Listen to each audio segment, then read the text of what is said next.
So thank you very much for joining us. And I want to say thank you. And my name is Dan Reed. I'm with SCORE Maine. If you're unfamiliar with SCORE, we are one of the SBA or Small Business Administration's resource partners. We provide one-on-one small business mentoring absolutely for free from business mentors who have been in the field and they're looking to give back and give their time back to the community. And we also do workshops and trainings just like this one, where we get experts from around Maine to talk about things related to running a business. So thank you very much for joining us today. And I also want to say thank you to the Maine Technology Institute, who is a supporter of SCORE workshops and has sponsored SCORE workshops this season. So thank you, MTI. And I also want to say thank you to Ashley, who is presenting to us today and talking a little bit about, we were talking about networking today, right? Yes.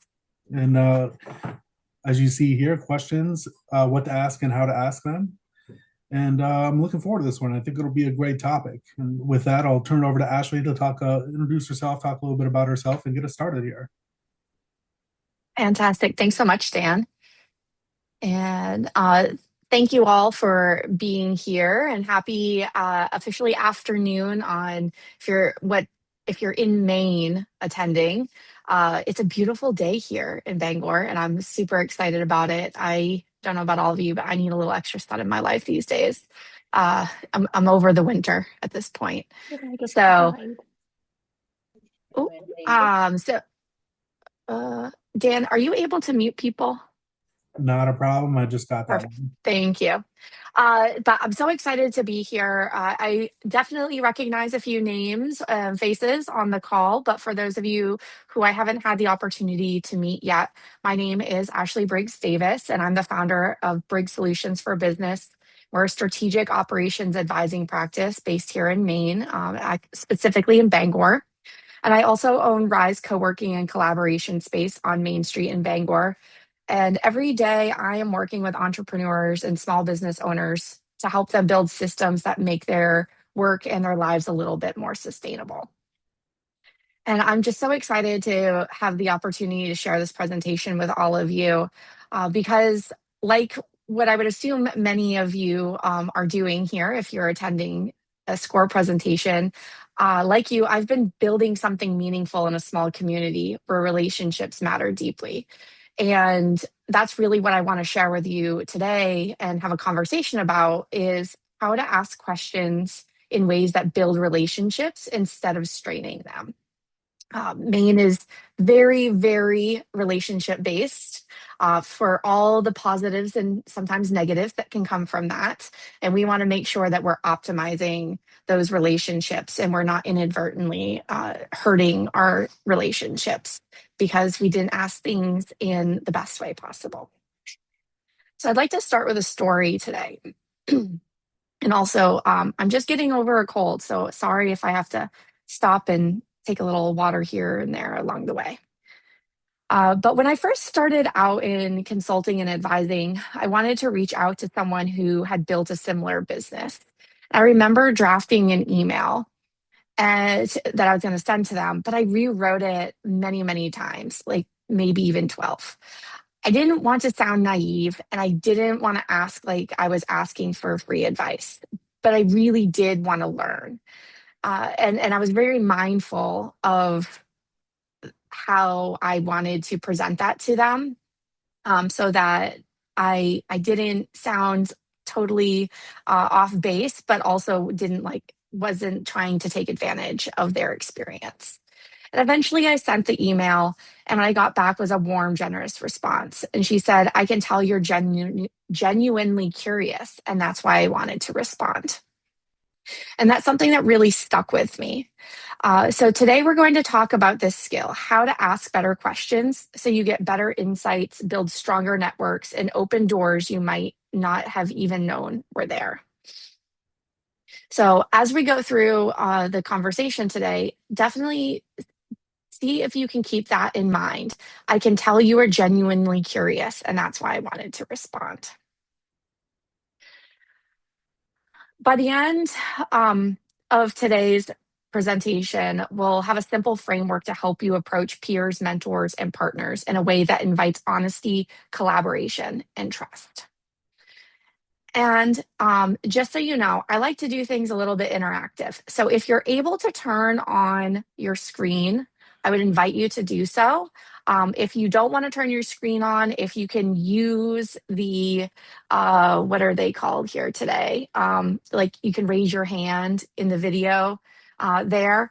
That will help us all participate together. But I have a couple of questions for you. So raise your hand if you've ever hesitated to ask someone a question because you didn't want to seem inexperienced and or intrusive. All right, got a couple of hands here. Thank you for those who are able to participate here. It's something. See here, I see a bunch more popping up. It's common. No one wants to feel like they're demonstrating that they don't know what they're talking about.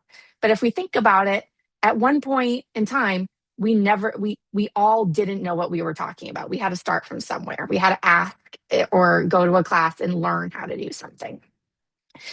Now, if you can raise your hand, if you've ever asked for help or advice and it seems like the person was put off or maybe even a little offended or just never replied. I know I've had that happen. Sometimes you get a weird like response and it's like, ooh, I don't think my question landed quite right. Or if maybe they took it in a way that I was not intending. All right, awesome. Thank you for all sharing that. That's an uncomfortable one for sure. But what this demonstrates is we're obviously not alone in these experiences. And it's usually not what we asked, but how we asked it. And that's the thing that we're going to build on in addition to what we've already mentioned here. How do we ask questions in the right way to get the best outcome that we're looking for? All right. So, why questions matter? Questions are the foundation of learning, innovation, and connection. And I often tell my clients, whether they're solopreneurs or leading creative teams, that the fastest way to clarity isn't more talking, it's better asking. And here in Maine, our business ecosystem is relationship based. You don't get far by being transactional. How you ask is just as important as what you're asking. And a question can open a door or close one. And tone, timing, and intent are everything. So here are a few examples that I want to put out there. If I asked another consultant, how much do you charge? It can feel very personal and possibly even competitive. If they don't necessarily have any context as to why I'm asking this question, I'm hopefully, and I know me, I'm going into it with the best of intentions. I love to talk about business and understand how and why people do things the way they do. But if I'm meeting someone for the first time, or maybe even just the second or third time, and I come in with that, that can definitely put somebody on their heels and like, oh, well, she's trying to get a competitive advantage. I'm going to be careful with how I respond. But if I went to that person and asked, how did you determine your pricing model? That reframes things in a very different way. It shows curiosity and interest in them and their decision making process. It's the same underlying question, it's just a very different approach and a different energy that goes along with that. So let's talk about three different types of questions here that can help you build meaningful relationships. um, oh, I guess I missed a whole bunch of slides here. So sorry. I'm getting really excited here. So first we have exploratory questions. And we ask these questions to understand. They're tell me more questions. They help you learn context, challenges, and history. How did you get started in this space? What's been your biggest learning curve? They show that you're genuinely curious about the person and not just what they can do for you. A second type of question is comparative questions, and these help you evaluate things like weighing options or understanding how others make decisions. Some examples of these are I've seen some people approach X this way and others that way. What has been your experience? Or if you were starting out again, what would you do differently? These are open door questions. They're opening the door for a conversation. They're not simple yes or no questions. And when we're having conversations, we're asking questions, we really want them to lead to conversations because conversations are what also lead to developing relationships, which is how we grow our networks. And then lastly, we have reflective questions, and these deepen trust. They create that connection and shared reflection. So, some examples are, what do you wish more people understood about this industry? Or what's the best piece of advice you've ever received? The questions often stay with people long after the conversation ends. They get you're getting them thinking about you after that exchange has concluded, which is going to lead to hopefully that relationship building and maybe even getting it there faster. So I have a slight activity for all of us here. And by slight, I mean just like 2 or 3 minutes at most. But I'd like you to think about one area of your business where you love more insight and write down one exploratory, one comparative, and one reflective question.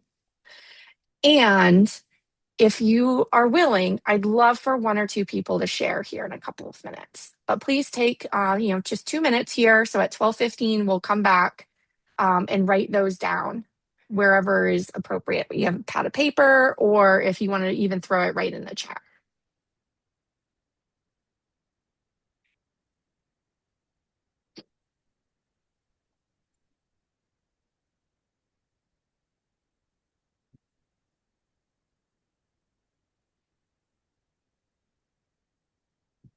If anyone has any questions, feel free, unmute yourself and just shout them on out or put them in the chat as well.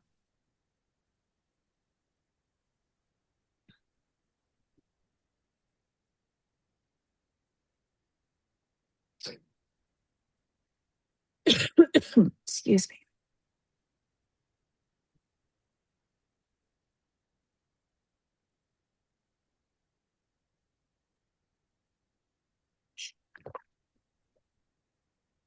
All right, we're going to take about 30 seconds. So if you haven't wrapped up yet, please wrap up.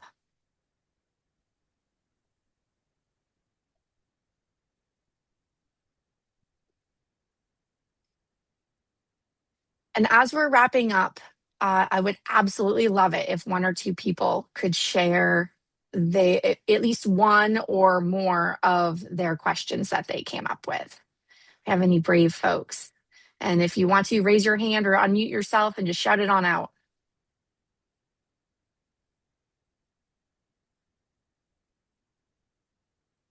No brave souls today.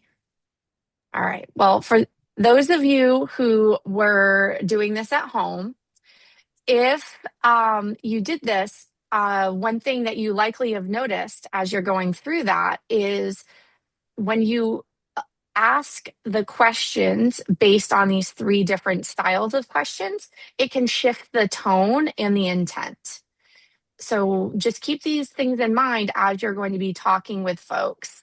I, often find that if you're going to a networking event and you are someone who prepares for that, like I want to meet with X type of person or I want to meet with this specific person, if you're thinking about what you're looking to obtain from that interaction ahead of time, you can help create these questions and think about them and come prepared. Jen, I see that you have your hand up. Go ahead. So I thought of a question that I'm very curious about, but I don't know which category it falls into. Okay. Um, Being that Maine is a very relationship-based place or culture, whatever you want to call it, I would love to know what is the most successful way that people find that they reach their target market, and do they really find that social media works in a state like Maine? Oh, that is an interesting question. Um, Not that anybody has to answer it, but yeah, that really came across, and I don't know what kind of question it falls into, exploratory or comparative, or I don't know, but I it's a good one. That is a good question. I think the question we can answer this from a few different angles. Is one, the type of question that you're asking, I think would fall under reflective, because you're asking someone to reflect on their experience and their thoughts, if that's what you were actually going for. It also could potentially, depending on how you word it, go under exploratory as well. In terms of answering that question, that is a complex question without more information, context around it. I will actually want to go back over here to Dan. Dan, do you have any upcoming webinars around this type of topic, reaching your ideal customer? Yeah, in social media specific actually as well. Next week, I'm doing a presentation on Facebook and Meta ads and how to get the most out of a limited budget. Is that in the context of Maine? Yes. Okay, because it's really interesting. I've taken a bunch of social media classes and branding and all that, but I've lived here a long time now, and the people respond very differently, Mm-hmm. you know. And we're not an urban state. I mean, you guys might be from more urban areas, but it's very rural where I am. So it's really interesting to me how we need to relate to each other. That is a very keen observation that I've had this conversation with many of people over the years. But I would definitely suggest checking that out, Jen, with Dan next week. Thank you. And I'm sure there will be continued conversations at some point. So keep an eye out for things. That's excellent. Thank you for sharing. Does anyone else want to share before we move on? One question that I like to ask folks when I do networking events is I like to ask them what a good connection for them would be to see if I know anyone who would be a good fit. Mm-hmm. That is a fantastic one. I have a similar phrase or question that I like to try to round things out with. And is there anything I can do for you today? So very similar vein, and it tends to round out a conversation very, very nicely. All right, thank you all for participating in that exercise.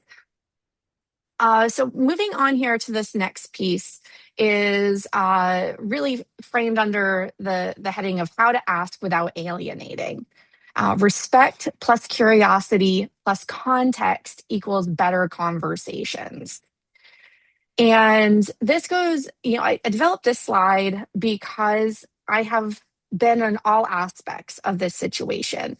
I have been the receiver of questions where I have been asked information from somebody else that put me kind of on my heels, where I was like, you're asking me information that I don't want to answer because it feels like you're trying to get my secret sauce to how I do my business. And that makes me uncomfortable. But by nature, I like to share information with people. So it puts me in a weird place. On the other hand, I know that I have done the same thing to other people. My intention was not to steal trade secrets or try to get a leg up on them. I was curious. I did not ask it in the right way. And I've also observed it, and it's really awkward. Like, it's just not fun for anyone. So, trying to come at it from this framework of the respect plus curiosity plus context. So, respect is acknowledging their time. I really admire the way you've built your brand locally. That was a great example that was already written, Jen, but you couldn't have teed me off any better there. Curiosity, asking from a genuine interest. I'm curious how you approach finding your first customers. And then that context, why you're asking. I'm in the early stages in learning what works or what has worked for other successful people. And that can really set you up for a positive communication. When you use the structure, people tend to lean in rather than pulling back. And honestly, it's really fun. If you're observing a group, you literally can see people lean in because they're like, ooh, I feel seen. I feel appreciated. I want to help this person because they're, acknowledging me and they're not, and they're interested in me. And I don't know if I think we're probably at least subconsciously aware of this, but people like to help other people. They just don't want to feel taken advantage of. So if you go to somebody and you're like, I'm trying to achieve whatever, I'm looking for some help. That is a really great way to start that conversation because people genuinely at their core typically want to help other people. So here's a few tips to go along with this. One, like I'm going to give a poor example and then let's reframe that example. What marketing platform should I use? Instead, you could ask, okay, what did you decide, or excuse me, how did you decide which platform made sense for your audience? Now, there's a couple of reasons why the first one is less ideal than the second. One is that's a very close-ended question. What marketing platform did you use? That's a single answer. There's not a room for a conversation. There's no context. So they don't know what you're asking, why you're asking it. And it's just not great. But why did you decide which platform for your audience? Now you can have a conversation around all of this and ideally that, back and forth dialogue. So you want to skip, can I pick your brain? It feels one-sided. It is not a bad phrase in general, but don't let that be how you're starting your conversations and relationships. If that is somebody that you know that you have an ongoing relationship with, that's a whole different ball of wax. But that's not what we're talking about here today.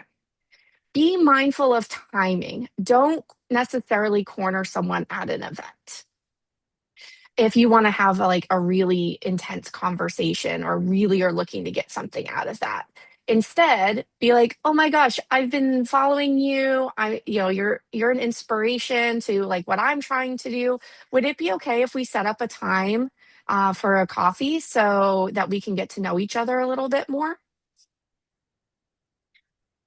Focus on that one thoughtful question. Give context if the topic's sensitive. That goes back to what we were just talking about. How did you get your first customers? That could be considered sensitive. How did you develop your pricing? All those things. When you're talking about getting to the heart of how somebody's business survives, that can be very personal feeling, even if you don't intend to try to poach their customers, which hopefully you're not. And then offer reciprocity. Happy to share what's worked for us too. Networking at its core is two-sided. You want something to be as close to 50-50 over a period of time as possible. That's what makes a relationship work. So make sure you're offering something as well. Just like Dan was saying, like I said, is there anything I can do for you today? When you're just starting out, you may not have as much that you can offer them as you will down the road, but it doesn't hurt to ask, is there a connection I can make? Can I do anything for you? In Maine, humility and reciprocity go a long way. When you show both, people genuinely want to help. Turning answers into action. So now you've asked your questions and you've had some good conversations. And then what do you do? So you're going to listen actively. Don't jump in with your own story, just listen. Now, I can say for myself, this is one of the hardest things I have to remind myself of because I love to relate to other people and like, oh my gosh, let me tell you about the time that I did this as well. Like, I just get excited and I have to like really work. Like, calm, you'll have your turn, wait your turn. Don't jump over someone, as exciting as it might be. Take notes immediately. Uh, we're all busy. If you're an entrepreneur, you are busy, busy, busy. make sure you're taking those notes.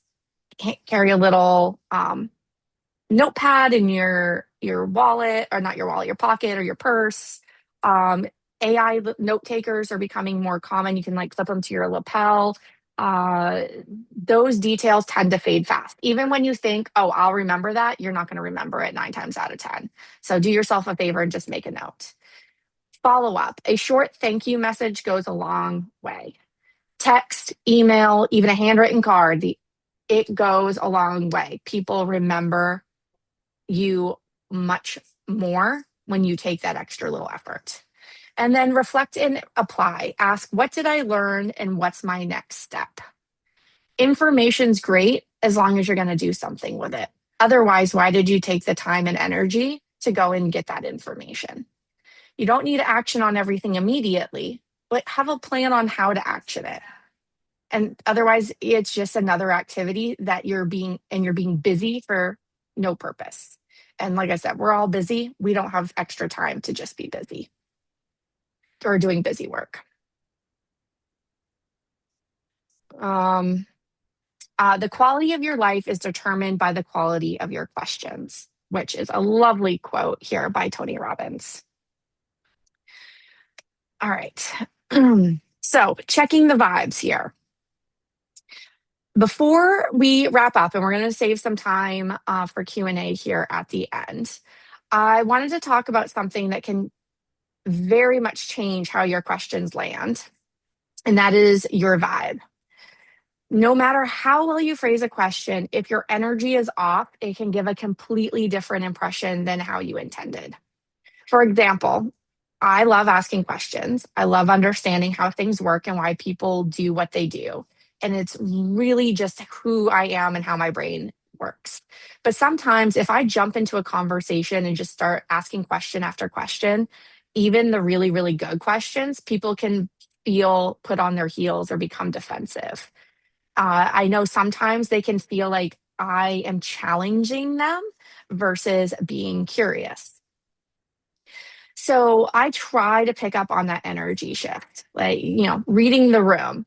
And if somebody gets really quiet while we're in the conversation, or they start to reply in somewhat defensive ways, I will try to pause and be like, by the way, I just wanted to clarify, I'm not questioning what you're doing.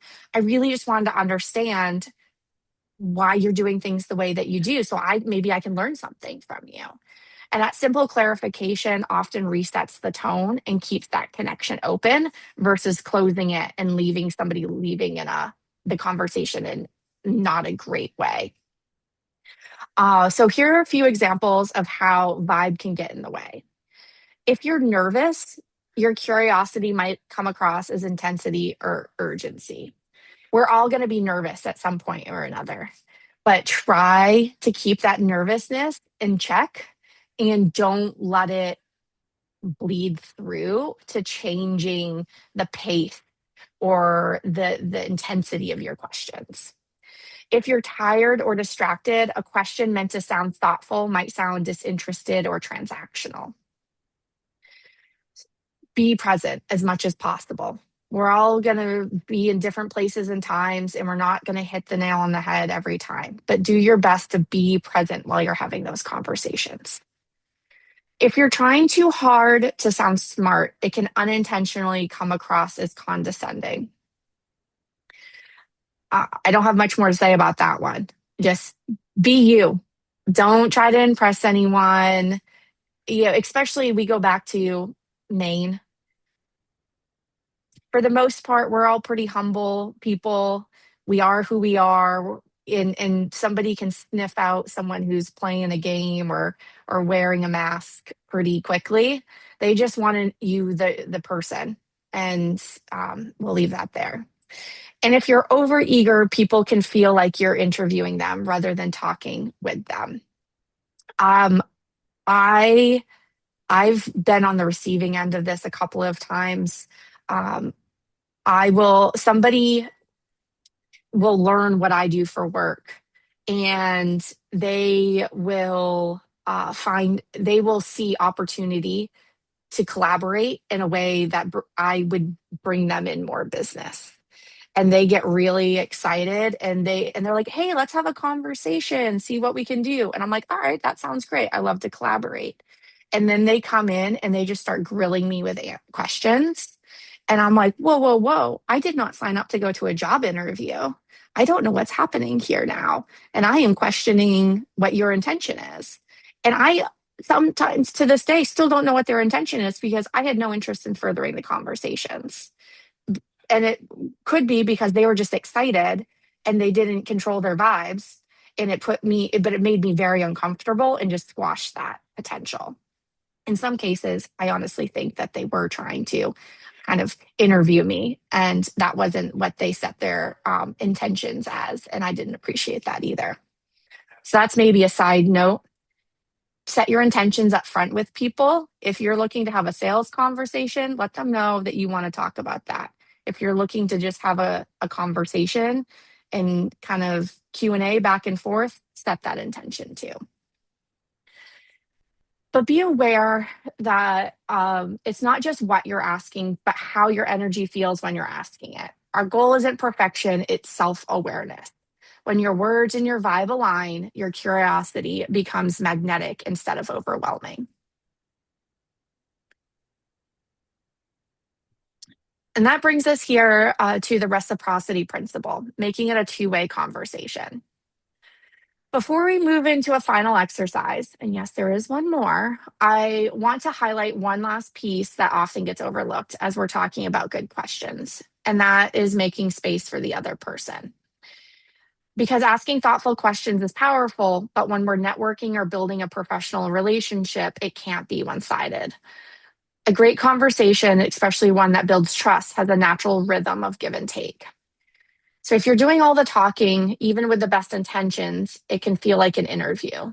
But when you leave room for the other person to ask you questions, or when you intentionally offer something back, an idea, a connection, or a resource, that's when you start building real long-term relationships. And keeping in mind that networking isn't a transaction, it's an exchange of curiosity. For a few examples here, after someone shares a story or advice, you might say, "That's really helpful. Would you like me to share what we've been doing in that area?" Or, "If I know someone who faced something similar, would it be helpful if I connected you?" Or simply, is there anything you've been working on right now that I could support or promote? Those moments of reciprocity are what turn that casual interaction into a relationship. And when you leave space for the other person, whether it's to ask, share, or to be helpful, you're moving from getting answers to creating partnerships. And really, when we're networking, isn't that the whole point? It's not about collecting the contacts, it's cultivating those connections and people who can support you and you can support them. So we all grow and build together.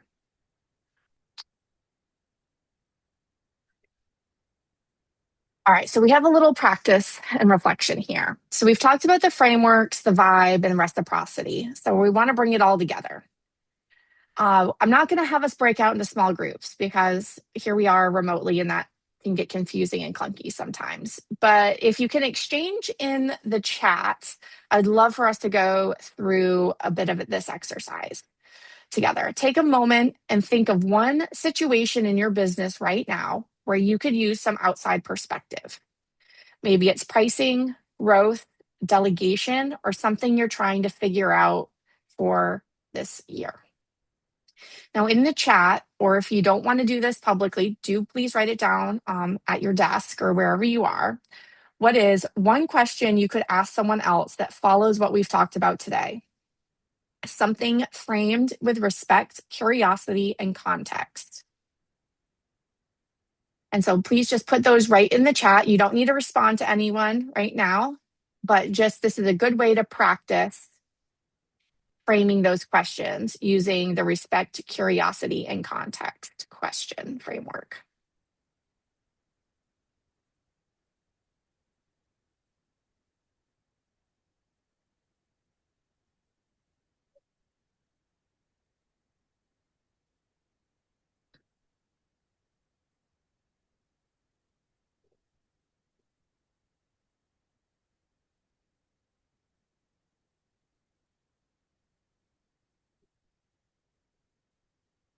while you're working on that, I'll give an example that I just had yesterday. Yesterday, I had the opportunity to meet with the local Chamber of Commerce, and I'm getting ready to do some market research to evaluate market needs for co working in the upcoming year. And I went to them and I said, you've all been doing a great job with your outreach and community connections. I really love what you're doing. I'm wondering if you can share what kind of questions you've been receiving from the community about needs for office space. We're looking to make sure that we're providing the solutions to the needs that the community currently has. So acknowledging that they're doing a great job with their community outreach, asking what they have for insights into something, because we're looking to make sure that we are solving appropriate problems that need to be solved. Does anyone have one that they want to share? We do Oh, have one Jen, in the thank chat. you. I'm happy to read out. Yeah, please, Dan. We have from Jen, how have you managed your business such that you've been able to survive and thrive in a very seasonal economy? We have many generational and long-term businesses in town, and newer business owners are looking for some guidance. Excellent. Thank you. And we So, also, oh, go ahead. yeah, you want to read Melissa's? Yeah. We have one from Melissa. Have you noticed an increase in client interest this year? I'm just wondering if it's just me or the industry as a whole. Excellent. Thank you both. So one slight critique here. The only thing these are missing from our framework is the respect piece. Not that you're not being respectful, but leading with that acknowledgement of experience, basically. However, that being said, this is not the exact format that you would be asking that question. So when you're having that conversation, that may naturally just be a part of it. But thank you both for sharing. I really appreciate that. All right. As you know, these two examples, the one that I gave, I just want to note that they don't sound defensive or desperate. They sound thoughtful, open, and human. So that is the goal, of course, of everything that we've been talking about. Thoughtful, open, human questions, relationship building.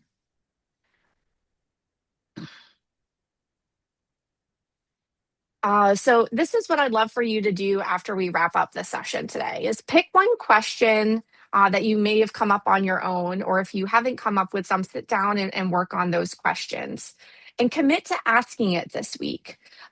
Figure out who you want to ask that to. Is it a peer, a mentor, or a potential partner? Just practice asking questions. That's the first step. Pay attention to the vibe when you ask it. How does the other person respond? How does it feel when you're asking that? How do they appear to feel when you're asking that question? Follow up intentionally. A simple, genuine thank you is one of the most overlooked networking tools there is. Thank you so much for your time and your insights. It really is meaningful or valuable to me. This is how I plan on using this, or whatever seems appropriate to you in the conversation you're having. And remember to leave space for that connection. Ask how you can help them or simply invite them to share more, remembering that the great relationships are always two-sided. And remembering that ultimately it's not about having the perfect questions, it's about creating better conversations. And I just, this really brings us into the end. So we'll have a few minutes here for some Q&A. But I really, really wanted to thank you all for being here. And for those of you who are able to participate and joining in that, I know that's not always an expected part of a presentation that you'll get to play along. If you have any questions for me or want to keep a conversation going, I'm happy to have those conversations. If you hold up your phone with the camera on, you can snap that QR code and that will provide you all of my contact information as well as the websites for my two businesses and allows you to connect with me on LinkedIn. And I would love to be connected and stay in touch. And as our final kind of official thought here is remembering that you don't need to have all the answers. You just need to ask better questions. And thank you. Thank you so Um, much, Ashley, for presenting today. I really appreciate it. yes, my pleasure, Dan. Thank you for asking me. Any questions that people have, whether it's directly related to this or something that is still business related? Yeah, we have one in the chat posted by Isabella. Okay. Uh, she's focusing on marketing for her business this spring, but knows very little about marketing. Do you have any advice or suggestions on how to find an experienced and reputable marketing consultant when she doesn't have a lot of experience with marketing in the first place? That's a great question. Um, Depending on where you're located, Isabella, there's a couple of resources I would definitely suggest following. One is Upstart Maine, that's in the Bangor region. There is also, of course, SCORE. SCORE has some great lessons, but also the SBDC, the Small Business Development Centers, and they're spread out across Maine. And then there's Startup Maine, which is the opposite, of course, of Upstart Maine. But both Upstart and Startup Maine are ecosystem kind of hubs. And if you go there and you reach out to them, they can often put you in touch with people who can help you with this. And they do a lot of education around these types of topics, just like SCORE and the SBDC do as well. For finding them, I in so I didn't share. I teach an entrepreneurship course at KVCC, and this is a question that comes up actually fairly frequently with students. And the hard thing is there's not a one and done answer to this, because the answer is often specific to details that aren't provided in that basic answer. Like, what type of business do you have? How are you intending on marketing? And so there need to be some more of a conversation, some Q&A to better be able to answer that. So my baseline answer would be reach out to either SCORE mentor, an SBDC advisor, or one of those two other programs, and have an initial conversation there. And then somebody will be able to point you in the right direction and give you the right feedback. But unfortunately, I don't feel comfortable being like, you should just do this, because I don't have enough information. That's a really great question. We did also have in the chat, Melissa had mentioned that she had dropped off. I just wanted to let you know that we will be sending out a recording. So if there's anything that you missed, you'll get a recording. You'll get an email follow up with a recording and Ashley's email address probably tomorrow, and you'll be able to review what you may have missed today. Yes. And Jen, you are absolutely right. CEI and the Maine Women's Business Centers also are great resources. Any other questions? Actually, I think you did a great job. Yes. Thank you so much. I appreciate it. The person who is looking for marketing, if they're a consultant, there are consulting, like I belong to consultexpertise.com. It's Association for Consulting Expertise. They have people who teach marketing there. So that might be a connection for them too. If they're not local, if they're in Massachusetts or South, the Society of Professional Consultants is another one. And again, they have a lot of resources there that teach marketing. Thank you for sharing that. All right. Well, I want to say thank you to everyone for joining us today. And I want to say a special thank you to Ashley for presenting. This was an important topic that I feel like we could use a little more coverage on. So I appreciate coming today to do that. If you have any other questions or you have any questions that pop up over the next day or so, please keep an eye out for that follow-up email so that you can email Ashley and she'll be able to follow up. And with that, I want to say thank you to everyone for joining today, and I hope you have a great rest of your day. Excellent. Thank you all, and thank you, Dan. Bye, everyone. Bye.